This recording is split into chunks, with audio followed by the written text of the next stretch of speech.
রাজধানীর শিক্ষা ভবনের সামনে বৃহস্পতিবার সংক্ষুব্ধ ছাত্র জনতার মিছিলে পুলিশের ধাওয়া ও লাঠিপেটার ঘটনা ঘটেছে। আদিবাসী ছাত্র জনতার উপর হামলার প্রতিবাদে সচিবালয়ের দিকে অগ্রসর হওয়ার সময় বিক্ষোভকারীদের ছত্রভঙ্গ করে দেয় পুলিশ।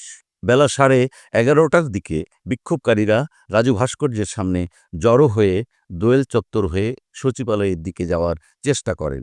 তবে শিক্ষা ভবনের সামনে আগে থেকেই ব্যারিকেড দিয়ে রাখা পুলিশ তাদের আটকে দেয়। পুলিশের বাধা উপেক্ষা করে বিক্ষোভকারীরা ব্যারিকেড ভাঙার চেষ্টা করলে পুলিশ জলকামান ও সাউন্ড গ্রেনেড ব্যবহার করে তাদের ছত্রভঙ্গ করে দেয়। এ সময় পুলিশের সঙ্গে বিক্ষোভকারীদের পাল্টাপাল্টি ধাওয়ার ঘটনাও ঘটে। রমনা বিভাগের উপকমিশনার মোহাম্মদ মাসুদ আলম বলেন, তাদের দাবির সঙ্গে আমাদের কোনো দ্বিমত নেই, তবে আমরা তাদের সচিবালয়ের দিকে যাওয়ার পরিবর্তে প্রতিনিধি দল পাঠানোর পরামর্শ দিয়েছিলাম, কিন্তু তারা তা না মেনে ব্যারিকেড ভাঙার চেষ্টা করেন।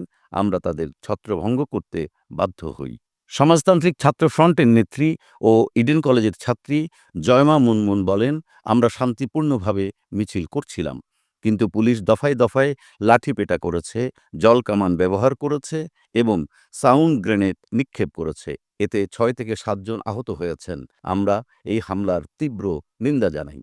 বুধবার জাতীয় শিক্ষাক্রম ও পাঠ্যপুস্তক ভবনের সামনে সংক্ষুব্ধ আদিবাসী ছাত্র জনতার মিছিলে হামলার ঘটনা ঘটে। বিক্ষোভকারীরা অভিযোগ করেন, স্টুডেন্টস ফর সভারেন্টি নামের একটি সংগঠন তাদের উপর হামলা চালিয়েছে, তবে ওই সংগঠন অভিযোগ অস্বীকার করেছে।